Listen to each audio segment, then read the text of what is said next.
Mesdames, Messieurs, peuple congolais, Robert Poiti Pongo a-t-il raison quand il parle de l'homme du Sud, Congo-Brazzaville? Mesdames, Messieurs, je vais ici traiter un sujet sensible, mais qui pour moi, je le place dans le veille des consciences. Parce que pour moi, quels que soient les enjeux, ma conscience sera toujours au-dessus de l'appartenance. Ce que je définis comme ma liberté de conscience. En mon âme et conscience, je vais traiter ce problème-là de manière objective, sans parti pris, sans arrière-pensée. Parce que tout ce qui est objectif et réel, dans l'espace et le temps, ça reviendra toujours, on vous donnera toujours raison. Donc j'ai introduit les cas de Robert Poiti et Pongou. Bon, je l'ai introduit dans ce cadre-là que, quelque part, il a raison quand il parle de l'homme du Sud. Et donc, vous pouvez voir toujours dans ses écrits, même si quelque part, ce genre de pensée est sujet à des amalgames, mais il y a une part de vérité quelque part. Donc, si je vous parle ici, parce que j'ai été en contact d'un ancien, un grand ancien du dictateur Sassou Nguesso, qui est un homme du Nord, et qui, il est du Nord, oui, qui a été avec le régime Sassou Nguesso, mais qui a aussi euh, sa famille, ses enfants, hein, avec une femme du Sud. Mais c'est des gens de synthèse, c'est des gens qui ont une synthèse.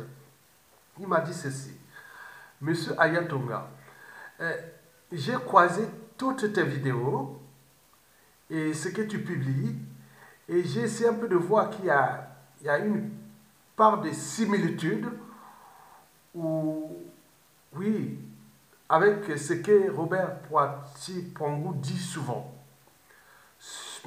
notamment sur les sudistes, les Sud-Congo qu'on appelle les Bas-Congo. Même si, selon l'individu, que je n'adhère pas à 100% sur ses pensées, mais il a dit qu'à à 30 ou 40%, ses pensées sont quand même objectives. Et moi, il m'a situé encore plus au-dessus de Robert Poiti-Pongou. Excusez-moi, il m'a dit que moi, c'est encore au-dessus. À 60%, c'est vraiment objectif. Bon, donc, selon l'individu, il a dit que le Sud-Congo, les sudistes, comme on appelle les Bas-Congo, c'est le problème du Congo. Et pourquoi? Parce que euh, c'est eux qui ont souffert du régime de Sassou Nguesso. Mais paradoxalement, c'est là-bas qu'on retrouve le plus grand nombre de complices et des pions et tout ça de Sassou Nguesso. Et donc, pour éveiller cette conscience des uns et des autres pour des enjeux à venir, parce que si nous restions sur la même euh, façon de penser, il est sûr et certain que nous allons pas s'en sortir. Parce que d'après ce qu'il a dit, en interprétant ce que je dis, c'est-à-dire en cherchant à déplacer les problèmes, on cherche à déplacer les solutions. Mais avant d'avoir des problèmes, qu'il arrive des problèmes, il y a d'abord les causes et puis les conséquences. Donc, je vais ici traiter souvent les causes. Les conséquences, on les voit. Tout le monde peut analyser la situation du Congo-Brazzaville depuis les indépendants jusqu'à nos jours, en tenant compte de ses erreurs et tout compagnie, et surtout du régime Sassou Nguesso, qui n'a pas commencé qu'en 1997. Le régime Sassou Nguesso, d'après les formateurs, l'individu, le régime Sassou Nguesso a commencé en 1970. Il est toujours d'actualité. Mesdames, Messieurs, selon cet informateur, cet individu qui m'a parlé de façon objective de cette situation, et qu'il faut éveiller les consciences des Congolais. Les Congolais lui parlent du nord au sud, de l'est à l'ouest. Et que pour éveiller ces consciences, nous devons, M. Aya, traiter souvent les causes et donner les leçons à tirer et chercher des solutions après. Mais je vais donc rester sur ces causes. Ce qu'il a dit en référence de la pensée des pensées de Robert Poiti-Pongou. Quand Robert Poiti-Pongou dit que l'homme du Sud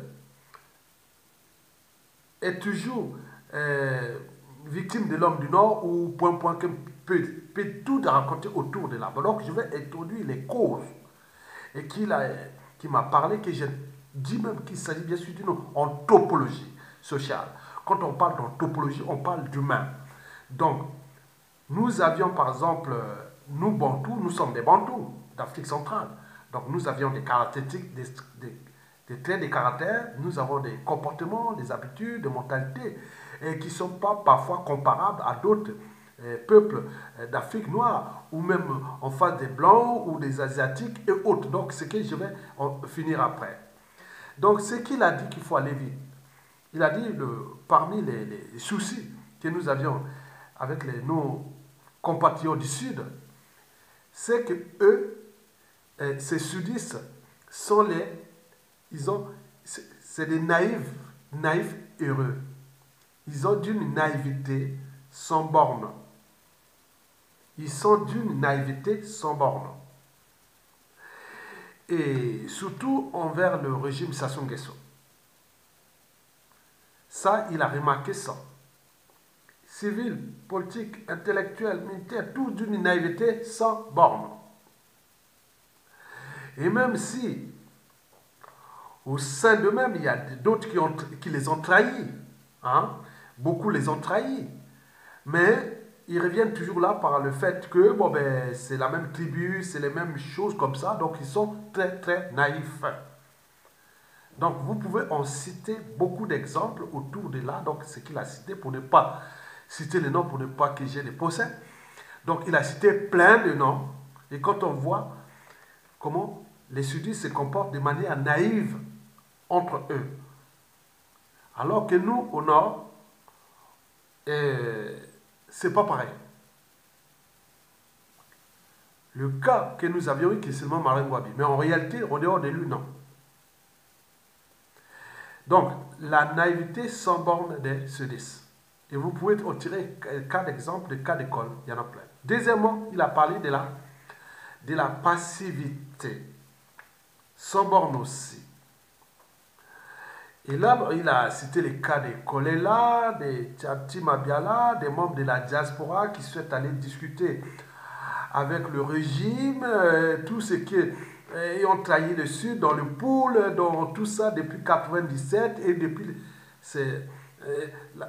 la nuit des temps. Et quand on voit, on se rend compte que ils sont tout naïfs entre eux.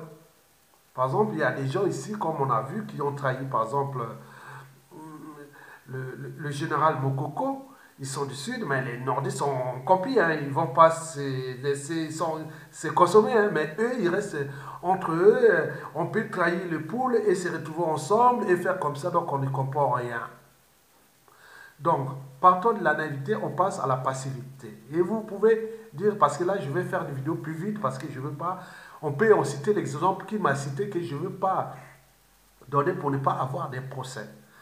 Bon, donc, ça c'est sûr. Parce que, surtout de la passivité, par exemple, un nordiste, quand tu trahis entre nordistes, une fois que tu as trahi, oui, mais ils sont maintenant méfiants, sont défiants, c'est fini. Ça, on ne laisse pas faire hein, sur ce point. Bon, maintenant, troisièmement, qu'il a parlé que les sudistes sont comme des girouettes. Regardez, avant la conférence nationale, ils étaient tous au PCT.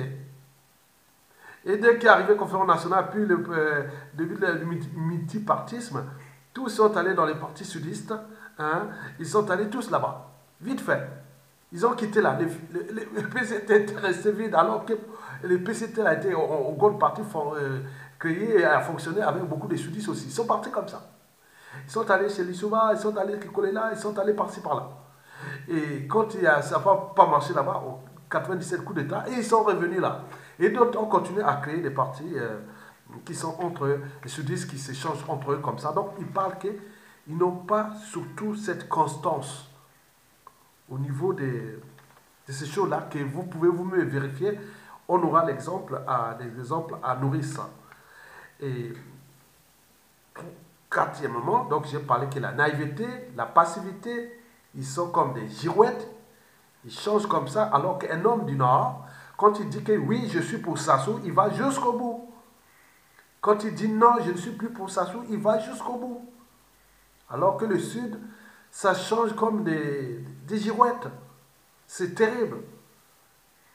Et donc, parfois, on croit à des gens qui ont des convictions comme ça, rien du tout, alors que ça devient le problème.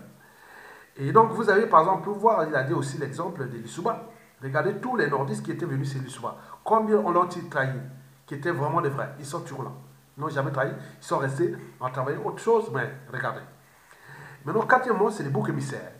Les boucs émissaires, ça, il a parlé que tout ce qui n'a pas marché au Congo, c'est toujours la faute du nordiste. La faute du nordiste. Même si dans le pouvoir des Sassou Nguesso, bon, le pouvoir n'est pas du côté du gouvernement ou autre, mais ils ont des postes de responsabilité, ils sont ministres, ils ont des biens mal acquis, ils ont tout ça. Mais là, ils ne voient pas. Les Marie-Antoinette, c'est pas nous, c'est tout ça sous là-bas. Et pour quelqu'un qui... Pour les autres, entre eux, sudistes, naïfs, donc ils utilisent ça, c'est-à-dire, quand ils utilisent l'air, comme ils sont naïfs et passifs, donc les autres utilisent ces boucs émissaires-là pour les rouler entre eux sudistes. Et ça marche tout le temps. Il m'a donné des exemples que je peux vous donner et comment les sudistes se roulent entre eux, comme déjà en trouvant ces boucs émissaires sous les nordistes et en même temps, comme ils sont naïfs et passifs entre eux, donc c'est ça le problème. Et donc, il a dit non, c'est pas vrai. Quand on voit la réalité politique, si un jour il y a une comptabilité, il faudra faire cette comptabilité. Des biens mal acquis, des points de tout ce qui a été de l'incompétence ou autre. Mais tout, c'est énorme. Et il a dit, dans mes vidéos, que tu dis, il a repris la vidéo que j'avais fait avec Saneli Tamatama en 2015, qui dit le Sud, c'est 2 tiers de la population, 2 tiers des villes stratégiques. 2 tiers de l'économie réelle qui était déjà de colons déjà. Bon, et tout ça, toute la géopolitique est au sud. Et c'est depuis 2015. Et s'ils étaient aussi unis entre eux. Et je pense qu'avec une opération ville morte, où tous ces bouge pas, Sassou Nguesso sera parti déjà, on ne parlera même pas des Mokoko, on ne parlera même pas de eux. Vous voyez ce qui s'est passé, M. Aya. Bon, j'ai dit oui, j'ai compris. Donc, nous là-bas, c'est-à-dire, le problème, c'est le nordiste, le bouc émissaire. Alors que de la partie nord, c'est rarement qu'on donne des boucs émissaires au sud. Quel que soit le pouvoir au sud, jamais. Ils constatent, ils s'indignent, au moment venu, ils agissent. Mais il ne faut pas rester, non. Ah oui, c'est toujours eux. Donc, quand il a dit, il faut faire la comptabilité sur les biens mal acquis des Sassou, d'Nguesso et de tous ces systèmes-là avec tous les gars du nord au sud. Et vous allez voir que ça va vous étonner parce qu'il a beaucoup de gens qui se sont enrichis dans le sud et qui on croit que c'est toujours le nord. Oh. Maintenant, on a déplacé le problème, c'est le clan Sassou Nguesso, tant mieux, mais en réalité, c'était toujours le nord. Donc, sur ce plan, il a dit que bon, nous devons arrêter ces amalgames-là parce que tout ce système-là crée des amalgames de négationnisme. Et à ce moment-là, on ne va pas avancer dans ce sens-là. Et cinquième et dernier point, il a dit que les sudistes sont plus tribalistes qu'on le croit, vers les nordistes. On voit que leurs partis, regardez leurs partis, leurs partis politiques sont souvent entre eux, les associations et tout ça. Bon, j'ai dit non, mais là, dans la lutte et compagnie, bon, c'est un sujet à réflexion, mais il a dit quand même ça, j'ai accepté ça, que les Yaka Noki Noki ne sont pas que nordistes. Ils ont existé avec l'Issouba. Ils ont existé, ils sont dans le pouvoir des Sassou Nguesso. Quand on voit les ministres, les députés, les gens du pouvoir des Sassou qui sont du sud, tous leurs staff, ils sont tous entre eux sudistes. Et au nord aussi, pareil, comme ça. Donc, ce n'est pas le problème de Ya, parce que si le pouvoir des Tek était... l'histoire de Yaka Noki était qu'au nord, ça se serait. Et donc, il a une comptabilité à faire sur ces problèmes de Yakanokinoki. C'est-à-dire, par compétence, incompétence, réalité, tout ce que nous connaissions. Donc, sur ce plan, donc, je résume pour aller plus vite parce qu'on doit faire le détail. Chacun de vous peut nourrir le débat. Donc, 1, la naïveté, ils sont trop naïfs. 2, ils sont passifs. 3, 1, la naïveté. 2, la passivité. 3, ils sont comme des girouettes. 4, il y a toujours les problèmes des boucs émissaires. Et 5, ils sont plus tribalistes qu'on le croit. Et quelles leçons tirer de cette analyse-là? Mais pour ma part, bon, je dis non, mais je pense qu'on n'est pas bête par association. Donc les leçons que je dois tirer là, je dis non, on n'est pas bête par association. Ouais. Parce que, oui, on n'est pas bête par association, même si certains peuvent être conditionnés ou entraînés à la bêtise ou à la médiocrité, bien sûr, il peut arriver. Il y a des gens qui ont été conditionnés au tribalisme, à l'ethnocentrisme, et tout ça peut être un conditionnement. Le cas du Nibolek, c'était un conditionnement et un enfer d'entraînement à tout ça. Bon, vous voyez, et comme le Yukasi, ou je ne sais pas tout, vous comprenez? Donc, la bêtise, ce n'est pas par association. C'est pas par association. Bien sûr qu'on peut être entraîné, conditionné, comme je dis. Je dis l'intelligence, ce n'est pas aussi par association. Ni la passivité, ni la naïveté, encore moins les convictions et tout compagnie. Ce n'est pas par association. Même si on peut être entraîné ou conditionné, tu peux être dans un environnement où les gens cultivent la médiocrité, mais tu peux aussi baisser comme cela se passe au Congo aujourd'hui. La baisse cognitive est totale. Les gens sont plus dans la médiocrité, la bêtise et tout compagnie. C'est un effet d'entraînement. Donc ça peut être vérifié. Mais en réalité, la valeur de l'individu n'est pas par association. Elle est pour moi d'abord par prédisposition. Parce que la prédisposition, oui, il y a des gens qui ont, comme s'il y a des comportements ou des mentalités innées. C'est comme inné. Non. C'est des gens qui... Oui, il y a des gens qui sont quelque part intelligents, innés, ou il y a des choses qui sont propres à chaque individu. Donc ça peut être par prédisposition, ça peut être aussi par son éducation, ça peut être aussi par son vécu, c'est-à-dire son expérience, parce qu'il y a des gens qui ont vécu tellement des drames, des situations autres, qui deviennent plus philosophiques, plus sages, plus réfléchis, plus humanistes, plus autres que par rapport à cette espérance de vie, les retours d'expérience. Donc on parle déjà de l'individu, en passant par son éducation, son environnement social, parce que les relations sociales jouent beaucoup, l'éducation et tout compagnie. Bon, donc, moi, on ne va pas me situer à Yatonga avec un même individu qui, on a vécu le même milieu et que j'ai vécu déjà la moitié de la vie en France et l'autre là-bas, on est au pays, donc on n'aura pas le même état d'esprit de voir certaines choses. Vous voyez déjà ça. Donc, ce n'est pas par association, c'est individuel, propre à chaque individu. Maintenant, quelle solution apporter à ces problèmes précités? Donc, moi, c'était d'abord alerter puis éveiller les consciences. Et pourquoi faire? D'abord, il faut éviter que nous restons dans la récurrence des amalgames, oui, des négationnismes et de la récurrence ou la répétition des mêmes erreurs.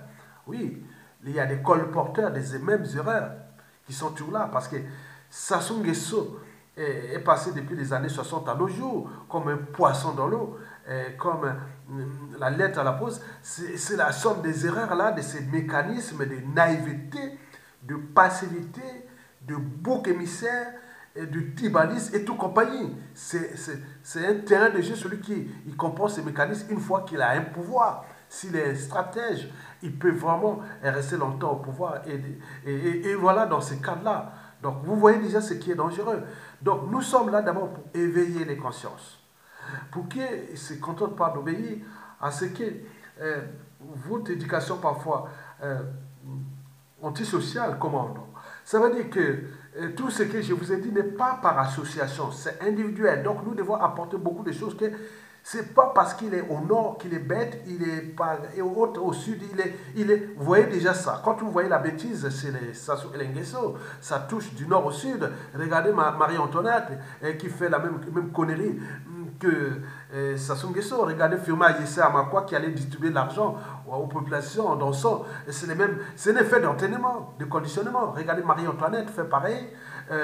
Firmin Yesse a fait pareil à Makwa, Sassou Nguesso a fait au Wando, chez lui à Oyo, et il y en a plein qui font comme ça, ils font de la charité. Vous voyez, c'est un effet d'entraînement. C'est pas dire qu'ils sont prédisposés à la bêtise, non. Donc c'est un effet d'entraînement et de conditionnement. Donc tout l'enjeu d'éveiller les consciences que la situation que nous vivons dans notre pays, c'est pas dû à qui soit du nord, du sud, de l'est à l'ouest, non. Mesdames, messieurs. Donc nous devons éviter de déplacer les problèmes. En déplaçant les problèmes, nous déplaçons les solutions. Donc, il faut comprendre les causes et chercher à analyser de manière objective pourquoi nous sommes dans cette situation-là. Et le problème qui est posé ici n'est pas de dire que bon, ben, les nordistes est comme ça, les sudistes est comme ça et autres. Non, il n'y a pas. Donc, à la chute de Sassou Nguesso, l'enjeu est d'avoir l'éducation. À l'école, réformer l'individu au niveau des mentalités, habitudes et comportements.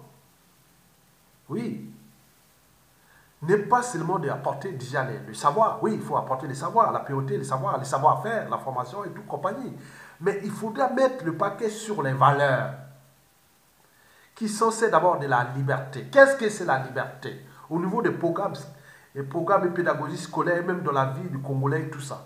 Qu'est-ce que c'est la liberté? Et qu'est-ce que c'est la dignité?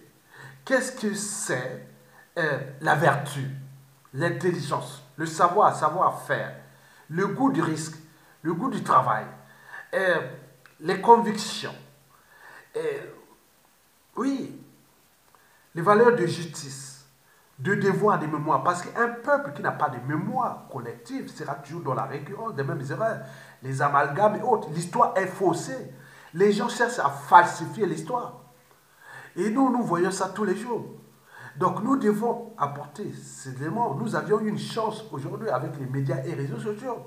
Et demain, avec les mots-clés, on pourra trouver la bonne information. Donc nous devons repenser ça au niveau des programmes et autres. Quand je regarde ici, je vous dis sincèrement, par rapport à cette éducation, certains au sud là-bas, ils disent, ah, les nordistes, c'est comment? Ils s'identifient à Sassou Nguesso. Les nordistes s'identifient à Sassou Nguesso, à tous ces gens-là. Et là-bas, certaines personnes s'identifient, le sudiste à Guip Afé Kolela, à Tchatima Biala, à Marie-Antoinette, à Mwamba, à tous ces gars-là. Non, ce n'est pas par association. Donc, nous devons apporter d'autres valeurs. Dire non, déjà que nous sommes d'abord des Bantous. Les Bantous, c'est des peuples plus ou moins intelligents, peu structurés, moins organisés. Ils ne sont pas courageux. Et en plus, c'est des peureux, heureux, des lâches heureux, des jusseurs heureux, des naïfs heureux, des passifs heureux. Sinon, ça cesserait. La succession du Congo avec ce qu'on voit en France et les gilets jaunes et autres n'est pas posé entre le problème le nord et le sud, les quartiers nord de Brazzaville et du sud de Brazzaville. C'est un problème de conditions de vie, problème de l'eau, de pouvoir d'achat, de cadre de vie, et tout ça, ça touche tout le monde. On n'a pas besoin de réfléchir, que ce soit du nord au sud, de l'est à l'ouest. Mais nous sommes là à cette crise de civilisation, que nous n'avions pas encore franchi ces barrières de la raison. Oui, les barrières de la raison, oui, la raison autour du raisonnement, du doute, de la recherche de la vérité. Oui, l'esprit critique, parce que la critique aiguise non seulement l'intelligence, mais l'éveil des consciences. La conscience déjà psychologique liée à la raison. Et n'oublions pas la conscience morale qui est liée à la barrière entre le bien et le mal. Mais bien sûr que nous devons apporter ces valeurs. Mais c'est possible, l'enjeu de l'éducation.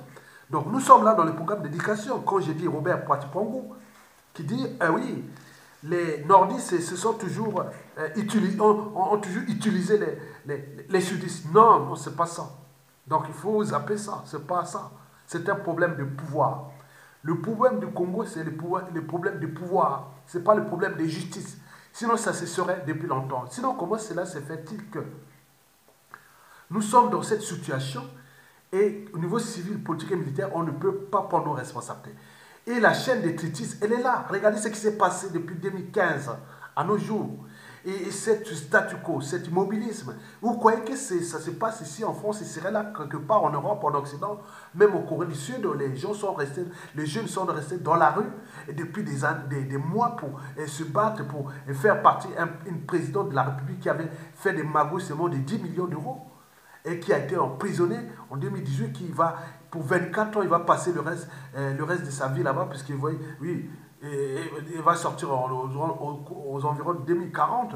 Ah oui, donc ça ne badine pas. Donc ici en France, les gilets jaunes et partout, mais nous sommes là, on te dit, ah, à qui le tout, à qui la faute, ah c'est les nordistes, ah oui, mais si les Sud étaient aussi unis, oui, l'unité ne se décrète pas, ça s'est conçu. Ça se surmonte au gré des épreuves. Le Sud, on vous a dit oui. Il y a des nordistes comme moi qui disent prenez le pouvoir. Mais on a donné tous les indicateurs. 2 tiers de la population au Sud, tout stratégique. On pouvait prendre le pouvoir. Mais qu'est-ce qu'on a raconté? L'attitude sur le président élu Jean-Marie Michel Gogo, tous du Sud, surtout des Sudistes. Et les gens qui sont venus considérer contre le président Mogo, tous des Sudistes. Et vous, comment vous allez comprendre ça? Mais nous, on pense que ce n'est pas des sudistes, comme on le dit. Ça, on téton ces dossiers. Moi, c'est un problème d'individus. Ils sont identifiés. Et ceux qui soutiennent le président élu, donc nous devons nous affranchir déjà de ces gens. Parce que ces gens-là, ce sont des colporteurs des erreurs du passé. Et si nous restions dans ces erreurs, nous n'allons pas construire ce pays, que nous allons le récupérer dans les conditions où il sera peut-être ingouvernable, une poudrière, et qui a la faute. Il y a qui Sassou a été qu'avec ces Claude Mboshi là. Non, il a eu avec les gens du nord au sud, de l'est à l'ouest. Donc la naïveté, la passivité et tout ce que j'ai précité ne touche pas que les sudistes, ça touche tous les Congolais. Et donc j'ai fait la thèse et l'antithèse. Donc il ne s'agit pas d'un problème géopolitique, nordiste et sudiste. C'est un problème des Congolais. Et avec notre éducation, avec notre anthropologie, qui nous sommes par rapport à d'autres peuples de loups, de bœufs et autres quand ils ne se laissent pas faire. Mais nous laissons toujours faire. Regardez la situation qui est chez nous au Congo, c'est similaire comme celle du Gabon et de toute la sous-région. Donc nous devons nous affranchir de ça, mais demain, nous allons activer ces gènes-là par l'éducation active, par des programmes pédagogiques, par des actions concrètes de veille, de conscience au niveau des valeurs précitées, qui sont celles de la liberté, la dignité, la justice, le courage, la vertu, les convictions, le devoir de mémoire, le but de la condition humaine, le vivre ensemble, l'unité nationale, et tout ça, c'est un cadre que nous devons repenser avec les institutions nouvelles, dans une période de transition que nous la souhaitons plus ou moins longue, pour que nous puissions remettre aux normes structurelles notre bail qui a été abîmé par la dictature de Sassou et d'Nguesso et de tous ces sous-fifs nord, sud, est, ouest. Et ce pays abîmé par le dictateur Sassou Nguesso avec tous ses dignitaires du nord au sud et de l'est à l'ouest. Et oui, nous devons repenser une nation souveraine. Et donc, tous ceux qui sont au dialogue, qui continuent à trahir le Sud-Congo, parce que la situation aujourd'hui est d'abord une trahison contre le Sud-Congo, parce que c'est là où ça a plus fait du mal. Mais après, il faudra additionner aussi la situation nationale. Mais pourquoi certains restent là toujours à s'indigner au lieu d'agir? Mesdames et messieurs, donc j'ai traité le cas de Robert Poiti-Pongou, et que par conséquent, dans la thèse et l'antithèse, donc je dois l'inviter aussi à faire l'antithèse. Et que le problème n'est pas que les sudistes sont utilisés par les nordistes, il faut dire aussi que les nordistes sont utilisés par les sudistes. Et faire les thèses et l'antithèse que la situation n'est pas géopolitique, mais elle est de notre humanité en tant que Bantou congolais. Et qui nous sommes. Pourquoi nous sommes comme ça? Donc, c'est possible. Mais pourquoi ailleurs, nous avions maintenant la manière de réfléchir, de penser, de trouver les sortes de vivre ensemble de l'unité nationale. Mais pourquoi là-bas, ça ne passe pas? Donc pour l'instant, c'est à cause parce que le dictateur est encore là. Donc il va partir. Je vous dis que la chute de Sassou Nguesso est inévitable et imminente. Et nous allons repenser l'après Sassou Nguesso. Ensemble d'ailleurs. Mesdames, Messieurs, je vous remercie.